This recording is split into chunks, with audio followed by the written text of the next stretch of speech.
This is Thank You Mama, weekly lessons from mothers all around the world.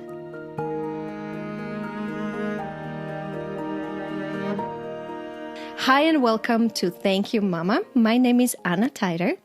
My guest today is Melissa Hyatt Hirsch. Melissa is a software product management leader for a large publicly traded data company. But there are two reasons why I'm super excited to have Melissa here today. First, Melissa used to be our landlord in LA. Melissa and us, Melissa's family and us, shared a duplex. We were upstairs and she was downstairs. And those were very intense 8 years of our lives. So Melissa went with me through celebrating our wedding, welcoming baby Kai, crying with me when Nick was diagnosed with cancer and had to go into chemo. And Melissa, you cried with me after I lost my mom as well. You and I went through a lot together. I feel like crying right now, just you bringing that up. But yeah. But here's the second reason, Melissa, why I'm super excited. Every time I discuss women with my friends and women, if women can have it all and do it all or not, you are my example for women who absolutely can. Just so you know, Melissa, you are legendary already. You are the unicorn. And I'm always like, because Melissa has always had an amazing career, has 3 beautiful boys, has a husband who is loving and a doctor and cooks chicken soup. I remember him plucking lemons from the garden. I'm like, what are you doing with lemons? He's like, I'm making chicken soup today. And then, and then on top of all of that, Melissa, you exercise. And I know for sure, because when Kai was newborn and I would be breastfeeding him at like 5 a.m., I would see you come home from whatever classes you took and you would go home and get ready for work and then take the boys to school and go work, which was amazing, incredible. And that's not it. I remember you guys went on a date once a week. And I remember that you have a real social life. I remember you having guests and you have friends. So literally, like, how is this possible? How is it possible? Do you have a secret? Yeah, I have an amazing partner. Oh, that's my secret. Oh, he's my secret husband. Yeah, that's it. You're doing it all. And as I saw you now again, you always look perfectly put together. Always perfect nails and everything looks, all the shoes and dress, everything is always perfectly put together. I seriously, Melissa, you're a unicorn. It's so sweet. It's so funny to hear all of that, but I'm deeply grateful and thank you for saying all those sweet things. It's funny that you say a lot of, some of those things are really, things that I learned from my mom about things that she valued and kind of passed on to me. So it's the perfect entree. Yeah. I wanted to tell you finally, because I've been admiring everything you're juggling and doing for such a long time. And again, I mention you a lot and I thought Melissa has to know how awesome she is. Yeah, that's very sweet. It's very sweet. But Melissa, so I said just quickly that you're a software product management leader. Do you want to tell me more about what you do? Yeah, sure. So I work for a publicly traded company and I lead a product management team, which basically means that I determine for my customers by using data what software products to build and how to tweak the software products that we offer to our customers to serve them in the best way. I figure out pricing strategies. I develop relationships with third-party vendors when appropriate to help us deliver the right solutions. And I work with engineers on a daily basis to help us execute our vision. So that pretty much sums it up. And how did you get there? Tell me a little bit, because I'm reading about your career, and it's incredible how much you've done and experienced. Yeah, so it's kind of funny because I started out, I went to undergrad and I studied Italian literature, which was very random. I lived in Italy for a year, and all I really wanted to do was go back to Italy and do what seemed most logical for an American at that time, which was to teach English. But my father had other plans and convinced me to go to the career center at school, and I found out about consulting. And I worked for Accenture at the time. It was Anderson Consulting. And they were going around saying, we can make anyone a computer programmer. We just hired a musician, someone with a music major last year. And after they hired me, I said, you can swap that out for the Italian literature major. So yeah, I mean, I was very fortunate. I got this great job. They taught me how to program, and kind of my career started from there. I spent 5 years at that company, and it was all project based. So they'd send you out to a client and you'd work on a project for months or years, depending on what that project was. And I was specialized in the software that didn't have a lot of experts. It was fairly new to the market. It was actually based out of Germany. It's SAP. And Accenture had us on, were shipping us all over the world to work on projects, which I was very keen on doing. I definitely gotten the travel bug when I had been studying in Italy. So yeah, I spent many of those 5 years working in Italy and Malaysia and Brazil and Sweden and England for months and years at a time. And I was doing all technical implementations of this software. Eventually, I was leading engineers to customize the software. And then eventually I left to go to business school.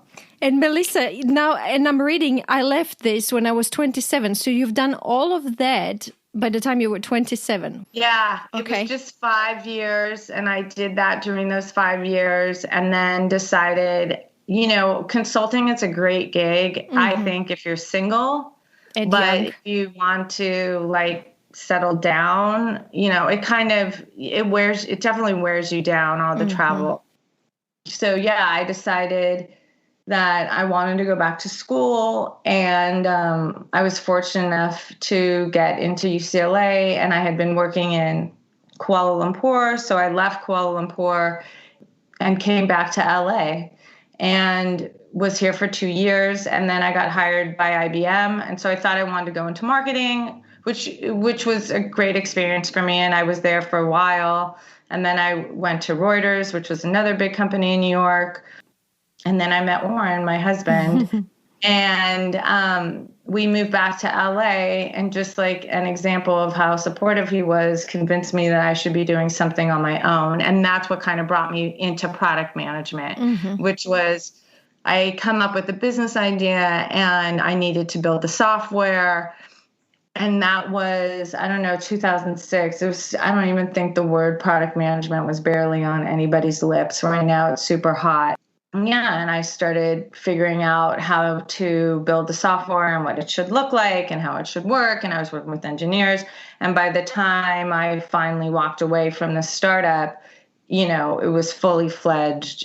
The core of what I really enjoyed was product management. And so, yeah, I had kind of evolved from programming, which I think is a very logical pathway today. You see people who have, I don't have a computer science background, but you have people who have computer science backgrounds who, some tech companies are clamoring for them to become product managers. It's a natural segue. I kind of took a little bit of a circuitous route because I went through marketing as well. But yeah, that's pretty much how I came to be where I am today, professionally. What a story. Yeah. Okay, and now you're back in LA. And let's talk about your mom. Tell me about Sharon. So, my mom actually was, I'm from Los Angeles. I was born here, and my mom was also born here. So I am a second generation Angelino. She was born in 1944, so she's 77. And both of her parents were immigrants. Her father came from Poland, and her mom came from Russia. And my mom has an older sister who's like 5 years older than her. And, they grew up in LA, mostly in the Valley, in the San Fernando Valley, which is the same place that I grew up. And, she had a very modest upbringing. And her parents didn't drive. Which, if you're not from LA, you don't know how important that is. Exactly. You can't go to a store or anywhere if you don't drive in LA. That's right. So my mom, was a, very doting daughter and helped take care of my grandparents always. Mm-hmm. They used to come over regularly. I remember when I was growing up, like every Monday, she would bring them over to the house. And yeah, we loved spending time with them. And they both passed away like within a year of each other. My grandfather died in June 1983, and my grandmother died in October 1983, and my grandfather died the following June in 1984. So my mom was around 40. And yeah, so that happened. And then my mom went to UCLA for a year, and then she dropped out. She was planning on becoming a teacher, which is to me so fascinating because both my aunts, my dad's sister, as well as my mom's sister, who are all around the same age, were teachers. And that's a profession that my mom thought that she was going to go into. And she decided to drop out of school because she didn't think she was doing that well. And also she wasn't interested in becoming a teacher. So she became a legal secretary. Something that my mom truly values is being a good typist. That was something that she also ingrained into me and my younger brother was you should learn how to type well. For me, she said, you can be a secretary as a fallback. That was what different time. Was it ever useful, Melissa? The fact that yes, it's so useful. I'm so my kids are so impressed. But no, of course, it's incredibly useful. It would, and my mom and me take typing. Then we had typewriters. But I took typing in junior high school, and I never regretted it. Do not want to be an executive assistant, but do not regret being a strong typist. Very useful skill. And yeah, she met my dad. She was a legal secretary. My dad worked in the legal industry as a court reporter, and came across my mom. And my mom got married to my dad at 25. She became someone used this term the other day. She became an Instamom. Instamom.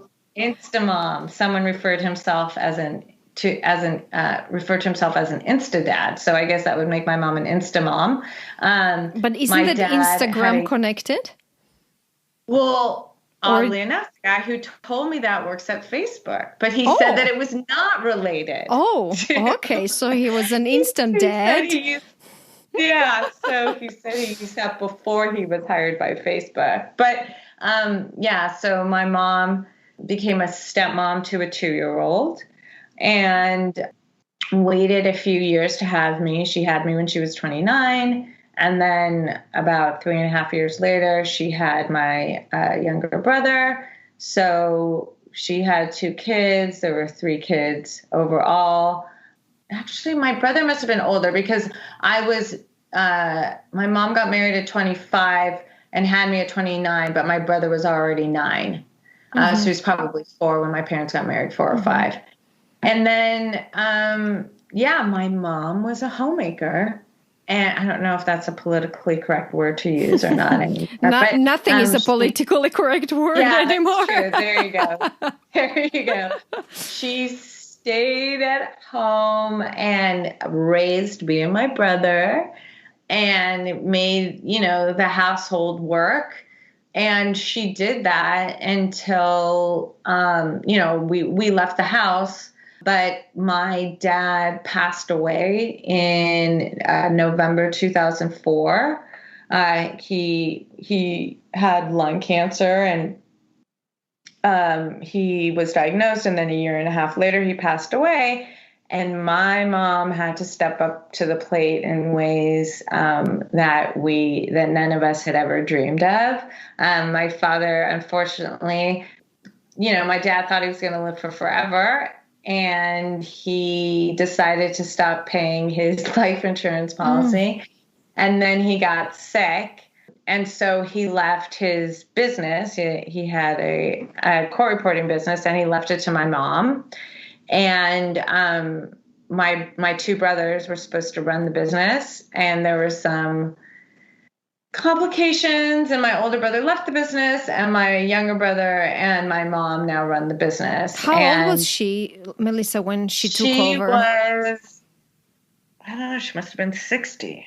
What? Yeah. She took over a business 60 at and 60? she had never worked. Yeah, she hadn't worked since she was probably 30, and she was 60. And her and my younger brother were really she was left with a pile of bills and a business that she was really, vaguely familiar with, as was my younger brother. And they just, they definitely had a book of business, but weren't familiar with how to run it. And, she kind of stepped up to the plate, and they figured out what they needed to do.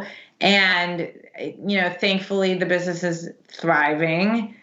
And, my mom is really a calm person, and she's an optimist. I think she's an optimist.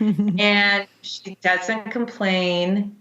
And she just sits down and gets stuff done. And my brother also has a very lovely disposition. I'm nothing like either of them. I'm more like my dad. But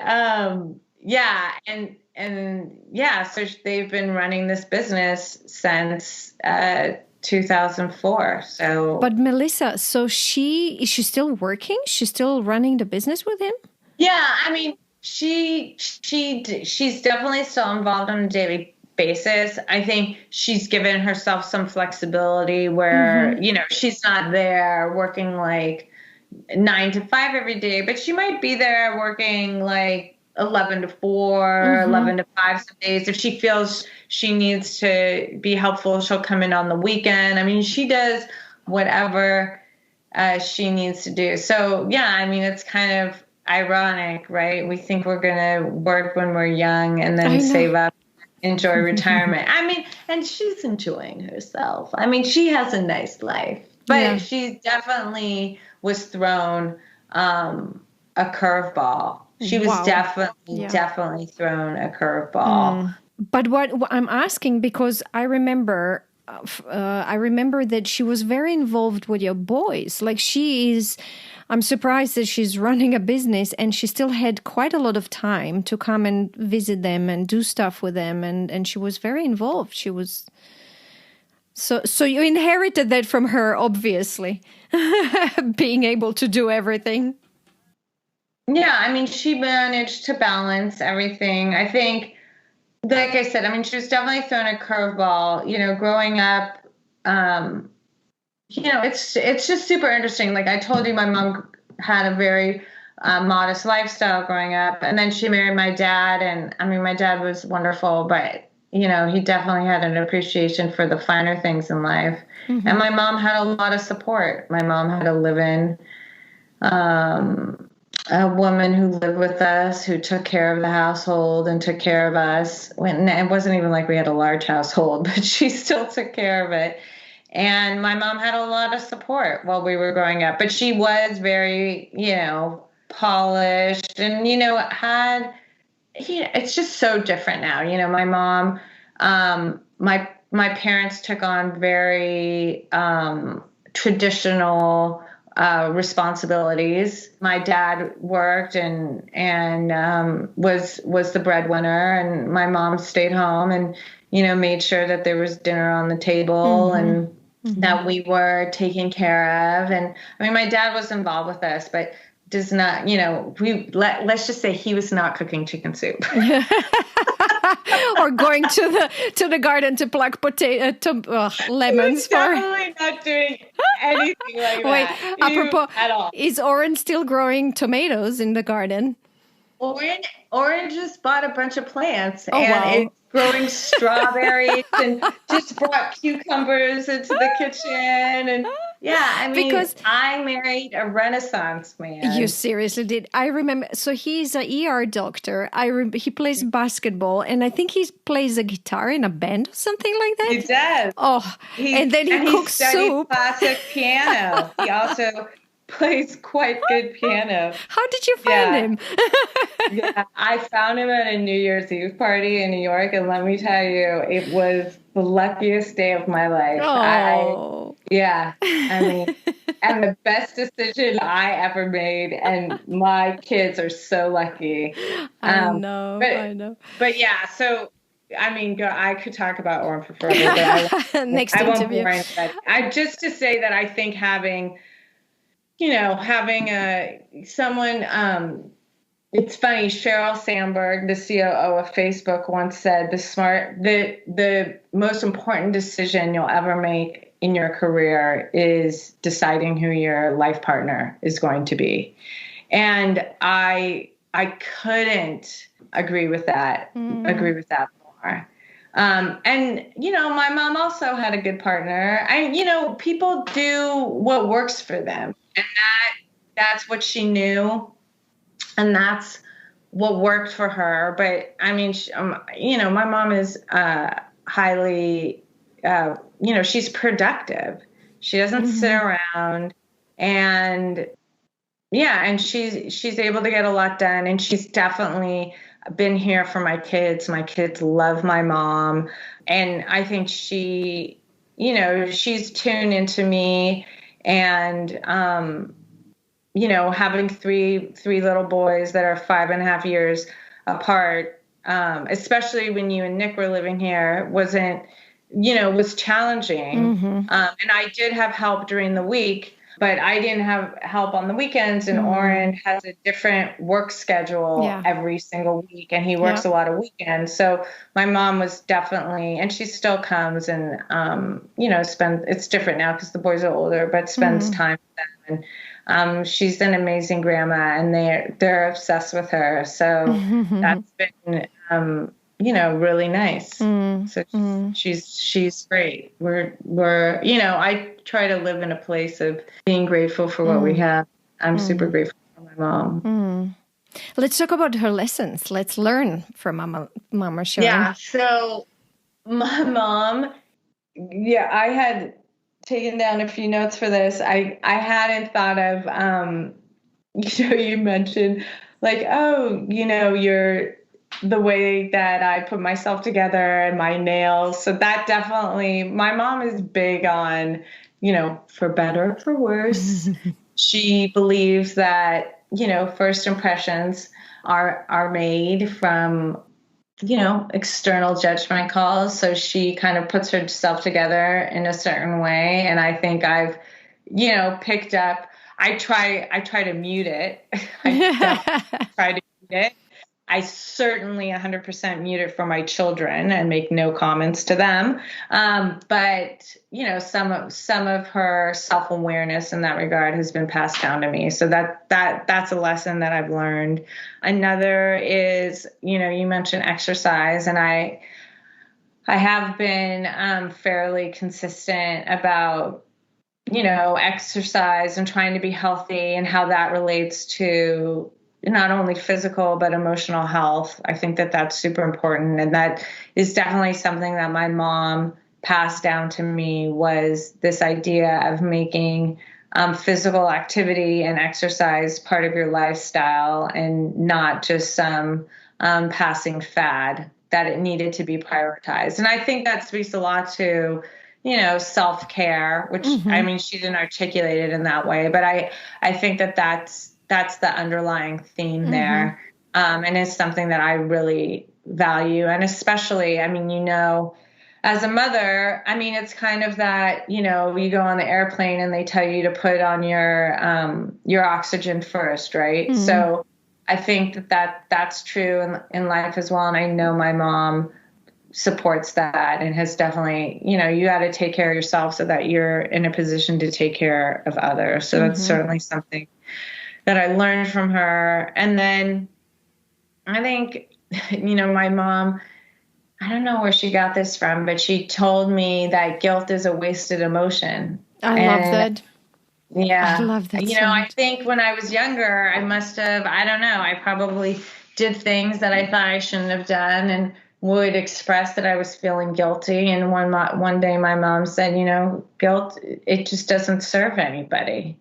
Just apologize if you feel badly about something, learn from it and move on, but don't feel guilty. And which is something coming from a Jewish mother. Right. So yeah, my mom never made me feel guilty for anything. She's not that type of person. And I tend not to, I have empathy and I feel badly 100% for mistakes that I make, but I don't tend to wallow in it. So I think that was a good life lesson. Melissa, I just spoke to my best friend today about something, and she's like, yeah, if I hadn't done this and that. And then we had this long conversation about, I think in English you say not crying over spilled milk. That's exactly what you say. Does that connect to this guilt being a wasted emotion?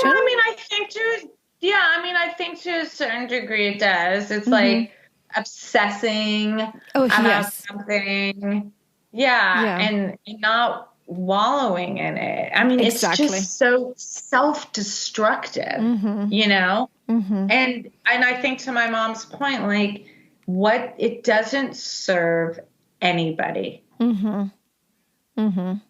So it's just, yeah. I think not crying over spilled milk is tangentially related to that for sure. For sure. And then we had another very interesting lesson. Yeah. So my mom, when I was growing up, would always, if I wanted something or if I wanted to do something, she would repeatedly say, like, if I give this to you now, what do you have to look forward to? And I think it, as an adult looking back on that, and especially as a person who has children, this idea of kind of like suspended gratification, I find to be fascinating. And I think, we don't talk to our kids in that way of like, I think I actually have brought it up once. Like, if I give you this now, I think I have said, if I give you this now, like, I can't give you everything now. Even if I could afford all of these ridiculous things that you think you need or want, like, it's not a part of our value system. And I know my mom never used terminology like value system, but I think that was kind of, she was trying to teach me something and about like, doing things for yourself. And I think that's so important. And that's something that I do want to pass on to my kids, this idea of like working for something and then reaping the benefits of your hard work. And you can't just, you could, but like just giving everything to someone just because you can, I don't think is the best policy. And I definitely learned that from my mom. And I think Oren comes, in some ways we're very different, but in other ways we're very similar. And I think we come from the same place in that regard and are able to both, convey that message message to the kids. Like I said, it doesn't always come out as like, if I give you this, what will you have to look forward to? But I do think that that's thematically what we're trying to get across, that from our viewpoint, you know, what is appropriate and what isn't appropriate in terms of the experiences that the kids have and the things that they get. And, you know, they're very fortunate. But, you know, it's our responsibility to draw a line, which I think is something that my mom and my dad both did well with us. And then we have a very, very interesting part of our conversation about what she was not able to teach you. Yeah. It's super interesting for me because I read the first sentence and she's like, and you say she wasn't able to teach me how to be a feminist. And if I know a feminist, it's you. Yeah. Tell me about it. That's just not, you know, I mean, I touched upon the fact that, you know, she's brought up in this traditional household and that she established a traditional household with my dad.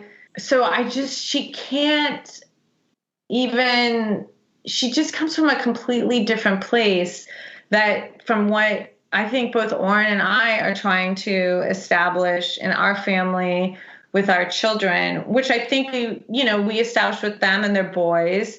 They identify as boys. And I think that, you know, if we had girls, we would want to do the same. We have boys and you know, I mean, someone told me I shouldn't use the term role playing, but we have some traditional ways that we express like our domain over the household. I mean, we all experience this, right? In a couple, regardless of gender, you have to dole out roles and responsibilities in order to run a household successfully and to live in peace, you know, or at least attempt to live in peace.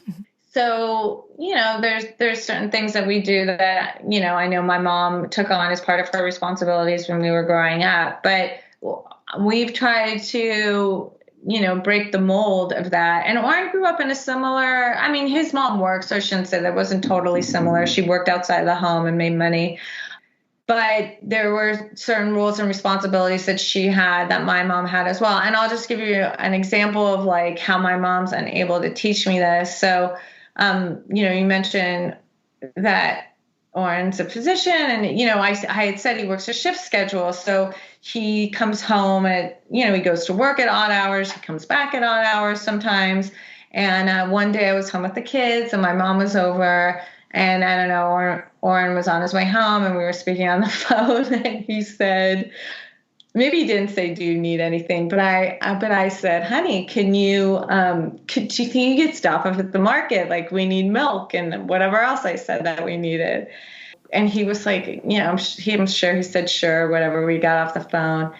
And my mom said, poor Oren. And I'm like, what do you mean, poor Oren? And she was like, I can't believe that he just had to work a shift and now you're asking him to go to the market. And I was like, Mom, like, please don't ever say that in front of him, ever. Like, he's not poor Oren. Like, he has an amazing life and an amazing family, and he is fulfilling his, you know, duties as a member of this family, just like I would. So, you know, I mean, she definitely got the picture. But, yeah, she's just not able to relate to me in the way that I, you know, try and manage a career. I think now she probably has some empathy, but she can't really relate because she wasn't doing it when she was raising a family like I am. Yeah. So, I mean, I think that she appreciates it. And, you know, in some ways we're learning together. Look, it's a whole new world. It's a whole new world. It is. Right? It totally is. And so Yeah, so we're taking it in, and Oren and I are figuring things out as we go along and trying to be the best examples that we can for our kids, and talk them through things that we had never been faced with as children because things were so much more repressed or suppressed, and so yeah, we think it's important that the kids see strong examples of both genders and know that we're entitled to be treated equally. I think Yes. our boys would be like, of course, what are you Of talking course. about? Yeah. How is that even a thing? They're so shocked by it. So that's something that's super important to me. I think it's equally important to Oren. I think now it's important to our kids, the role of all of humans, Of equal partners in a family, basically. Yeah. Yeah, exactly. And just like I said, someone said you shouldn't talk about role playing. So it's not about role playing. It's about how do you dole out responsibilities and what does each partner feel comfortable with. And so that's something that, my mom didn't live through. And so she wasn't able to teach me, but I think that she appreciates it. And I'm super, Oren is not perfect, but I'm definitely mildly obsessed with him. And I think my mom, is great. I think what do all parents want for their kids? They want their kids to be happy. Yes. Yeah. And I think she sees that I'm happy and that whatever we're doing is working for us right now. And so she's supportive of that. And she doesn't say poor Oren. She never says poor Oren anymore. I took care of that ASAP. There's going to be no more poor Oren. And yeah, so we got to work on things every day, all of us. But I have a great mom, and my dad's not around, but I'm super grateful that she is, and she took care of our dog this weekend. She's there for me. And I love her, and she's great. And yeah, I think that's it. Melissa, thank you. Thank you, Anna. Thank you so much. Is there anything else you'd like to share before we recap?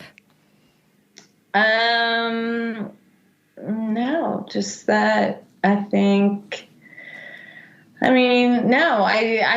only thing I would say is what I've said 5 times, which is that I think, executing from a place of being grateful is pretty decent disposition to help us get through. I think that every day, because I do think that, and my mom would say it too, life is hard. Yeah. I think I'm grounded in that. Yeah. That life is hard. Yeah. We're just doing the best we can to get by. And I think that's what my mom does, put one foot forward and, work hard at trying to be happy in this life.